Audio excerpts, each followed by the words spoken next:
అంబత్రేయ క్షేత్రం గురించి నేనైతే మళ్ళీ ఇంకొక వీడియో తీస్తానని చెప్పాను కదా, అదే ఈ వీడియో అనమాట. సో మీరు మాత్రం ఎక్కడ స్కిప్ చేయకుండా ఫుల్ వ్లాగ్ని అయితే చూసేయండి. అప్పుడు చాలామంది క్రౌడ్ ఎక్కువగా ఉండడం వల్ల టెంపుల్ని సరిగ్గా చూపించలేకపోయాను. ఇప్పుడైతే ఎవరు లేరనమాట. సో అందుకని క్లియర్గా చూపించబోతున్నాను. షార్ట్ అండ్ స్వీట్గా చూసేయండి.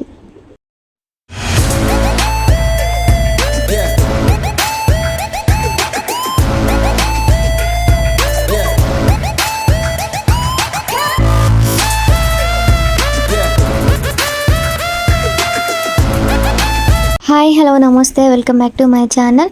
ముందుగా మన ఛానల్ని సబ్స్క్రైబ్ చేసుకున్న ప్రతి ఒక్కరికి థ్యాంక్ యూ సో మచ్ అండి. 1.4K సబ్స్క్రైబర్స్ దాకా వచ్చారనమాట. సో చాలా చాలా హ్యాపీగా ఉంది మన ఛానల్ని సబ్స్క్రైబ్ చేసుకున్నందుకు. అండ్ ఇంకా ముందు ముందు మంచి వీడియోస్తో నేనైతే మీ ముందుకు వస్తాను. సో మీరు నన్ను ఇలాగే సపోర్ట్ చేస్తూ ఉండాలని మనస్ఫూర్తిగా కోరుకుంటున్నాను. అండ్ ఇంకా వీడియోలోకి వచ్చేస్తే ఏంటంటే, నేను చెప్పాను కదా ఇంతకుముందు అంబత్రేయ క్షేత్రం టెంపుల్కి వెళ్ళినప్పుడు అప్పుడు వీడియో తీశాను. బట్ అప్పుడు చాలా క్రౌడ్ ఉండేది. ఇప్పుడు మళ్ళీ నెక్స్ట్ సెకండ్ టైం వెళ్ళాను అనమాట. సో అందుకని ఫ్రీగా ఉందని చెప్పి మళ్ళీ ఒక వ్లాగ్ అయితే తీశాను. సో అది మీకు చూపిద్దామని అయితే నేను ఈ వ్లాగ్ అనేది చేస్తున్నాను. సో మీరు ఎక్కడ స్కిప్ చేయకుండా ఈ ఫుల్ వ్లాగ్ అయితే చూసేయండి. అండ్ ఇంకా మన ఛానల్ ఇంకా సబ్స్క్రైబ్ చేసుకొని వాళ్ళు ఉంటే ప్లీజ్ వెంటనే సబ్స్క్రైబ్ చేసుకోండి. ఈ వీడియోకి లైక్ ఇవ్వండి, షేర్ ఇవ్వండి. మంచి ఇన్ఫర్మేషన్ అయితే ఈ వీడియోలో ఉంటుంది. ఈ వ్యూ వచ్చేసి ఎర్లీ మార్నింగ్ వ్యూ అనమాట. అలా చూడండి, పొలాల మధ్యలో నుంచి సూర్యుడు ఎర్రగా ఎలా కనిపిస్తున్నాడో సూపర్గా ఉంది కదా ఈ వ్యూ అనేది. సో ఇలా స్టార్ట్ చేశాను అనమాట, చాలా ఎర్లీ మార్నింగే. ఇంకా మేమైతే మార్నింగే ఫ్రెష్ అయిపోయాము. అండ్ ఈ పందిరి ఏంటి అనేది చూస్తున్నారా, మనకి అప్పుడు గోమాత కళ్యాణం జరిగింది కదా అంబత్రేయ క్షేత్రంలో, వెళ్ళే వాళ్ళు వెళ్ళొచ్చు అని చెప్పి. సో దానికోసమని అక్కడ పందిరి అనేది వేశారనమాట. సో బాగా ముగ్గులు పెట్టి చాలా బాగుంటుంది అక్కడ పందిరి కింద. ఇంకా మేమైతే లోపలికి వెళ్ళిపోతున్నాము. అండ్ మీరు ఆల్మోస్ట్ ఇదంతా లోపలికి వెళ్ళేది అంతా చూసే ఉంటారు ఆల్రెడీ. అండ్ ఇంక ఇప్పుడు క్లీన్గా ఉంది, ఎవరు ఎక్కువ క్రౌడ్గా లేకుండా. సో ఇలా ఉంటుందన్నమాట. ఇటు సైడ్కి వచ్చేస్తే గోమాత కళ్యాణం అప్పుడు చేసిన పూజలకు సంబంధించింది అనమాట, అటు రైట్ సైడ్కి. అండ్ ఇంకా మొత్తం ఇలాగే ఉంటుంది, క్లీన్గా ఉంటుంది అనమాట. అండ్ ఇక్కడ లోపల చెట్టు ఉంటుంది కదా, ఈ చెట్టు దగ్గర దీపాలు, ముగ్గులు, అలాగే పూలు వేసి ప్రతిరోజు అయితే చేస్తారనమాట ఎర్లీ మార్నింగే. సో ఏ వర్క్ చేసేవాళ్ళు ఆ వర్క్లోనే ఉండిపోతారనమాట. సో టెంపుల్ని అయితే చాలా క్లీన్గా ఉంచుతారు అండ్ నీట్గా ఉంటుంది. ఎక్కడ కూడా చెత్త అనేది కనిపించదు అనమాట.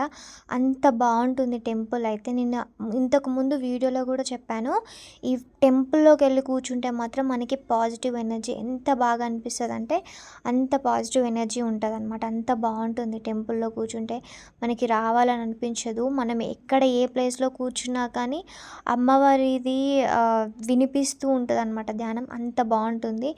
అండ్ ఇంకా చుట్టూ కూడా ఆయన ఫోటోలు, ఆయన చెప్పినవి కూడా ఫొటోస్ అవి ఉంటాయన్నమాట. అండ్ ఇంక ఇక్కడ మీకు కనిపిస్తున్నారు కదా, ఇది మొత్తం గోమాత కళ్యాణం జరిగిందనమాట. అది మీకు నెక్స్ట్ చూపిస్తాను. అండ్ ఇంకా లోపల హోమం అనేది జరుగుతుంది, అది కూడా మీకు తర్వాత చూపిస్తాను. అండ్ ఇంక ఈ తర్వాత ఈ మొత్తం ఈ సైడ్కి అనేది ఇక్కడ ధ్యానాలు చేసుకుంటారు. వీళ్ళు ఏంటంటే ఇక్కడున్న స్వాములు వాళ్ళందరూ ఎర్లీ మార్నింగ్ లేస్తారనమాట. లేచి వాటర్ ఫెసిలిటీ కూడా ఎక్కడే ఉంటుంది. ఎర్లీ మార్నింగ్ లేచి ఫ్రెష్ అయిన తర్వాతకి టెంపుల్కి వచ్చి ఎవరెవరు ఏ పనులు చేయాలి, క్లీనింగ్ సెక్షన్, ఊడ్చే సెక్షన్ వాళ్ళే క్లీన్ చేసుకుంటారనమాట. సో ఆ తర్వాతకి ఫ్రెష్ అయిన తర్వాత కంపల్సరిగా ధ్యానం అనేది చేస్తారు. ధ్యానం టెంపుల్లో కూర్చొని చేస్తారు, లేదనంటే బయట కూర్చొని ధ్యానం అనేది చేస్తారనమాట. సో ధ్యానం చేసుకున్న తర్వాతకి మళ్ళీ బయట చేసిన వాళ్ళు లోపలికి అయితే వస్తారు. ఎందుకంటే ధ్యానం తర్వాతకి గురువుగారు వచ్చి వాళ్ళు గురువుగారు చూస్తారనమాట వాళ్ళని. సో అలాగుంటుంది. అండ్ టెంపుల్లో కూడా morning tiffin, afternoon lunch, night dinner కూడా ఉంటుందన్నమాట. సో చాలా చాలా బాగుంటుంది. ఇక టెంపుల్ మీకు చిన్నగా ఇలా ఉన్నా కానీ చాలా ప్రశాంతంగా ఉంటుంది. చాలామంది అయితే వచ్చి టెంపుల్లో దర్శనం చేసుకొని వెళ్ళిపోతూ ఉంటారనమాట. ఈ టెంపుల్ గురించి ఎంత చెప్పినా తక్కువే అనిపిస్తుంది అనమాట. ఎందుకంటే నాకు అంత బాగా నచ్చింది టెంపుల్. ముగ్గురు అమ్మవార్లు ఒకే చోట ఉండటం అనేది. అండ్ అలాగే ఈ టెంపుల్ మొత్తం ఎంత కూల్‌గా ఉంటదంటే, మనం లోపల కూర్చుంటే అసలు మనకి అంత పాజిటివ్‌గా, అంత మంచి జరుగుతది. అరే! ఇక్కడ నుంచి వెళ్ళాలనిపించదు మనకి. అమ్మవారే మన దగ్గరుంది, మన పక్కనే ఉంది అన్నట్టు అనిపిస్తదనమాట. సో, టెంపుల్ కూడా అంతే బావుంటదనమాట. చాలా చాలా బావుంటది మనకి టెంపుల్. ఇక్కడికి చాలామంది మాల వేసుకొని అమ్మవారి ధ్యానం చేస్తూ, హోమాలు చేస్తూ, ఆమెకి భజనలు చేసుకుంటూ ఉంటారనమాట. సో, మామూలు వాళ్ళు కాదు, మంచిగా మనీ ఉన్న వాళ్ళే. వాళ్ళే వచ్చి ఇక్కడ మాల వేసుకొని, అమ్మవారి మాల వేసుకొని, అమ్మకి పూజలు చేసుకుంటూ, ధ్యానం చేసుకుంటూ, అమ్మవారి ధ్యానంలోనే ఉండిపోతారనమాట. సో, వైఫ్ అండ్ హస్బెండ్స్ కావచ్చు, మంచిగా జాబ్ చేసుకున్న వాళ్ళు కూడా ఈ టెంపుల్‌కొచ్చి అమ్మవారి దీక్ష చేసుకోవడం కూడా చాలా గ్రేట్ అనమాట. ఎందుకంటే మేము అక్కడ వాళ్ళతో మాట్లాడాము. సో, వాళ్ళు ఎక్కడెక్కడో వాళ్ళు ఒకే విలేజ్ ఒకే ఊరు కాదు, ఎక్కడో ఆంధ్ర, ఇంకా చాలా ఊర్లయితే ఉన్నాయన్నమాట. సో, అలాంటి వాళ్ళు వచ్చి ఇక్కడ అమ్మవారి దీక్ష తీసుకొని అమ్మవారికి ధ్యానం చేసుకుంటూ, సేవ చేస్తూ ఉన్నారనమాట. సో, టెంపుల్ అయితే చాలా చాలా బావుంటుంది. అందుకే చెప్పాను నేను.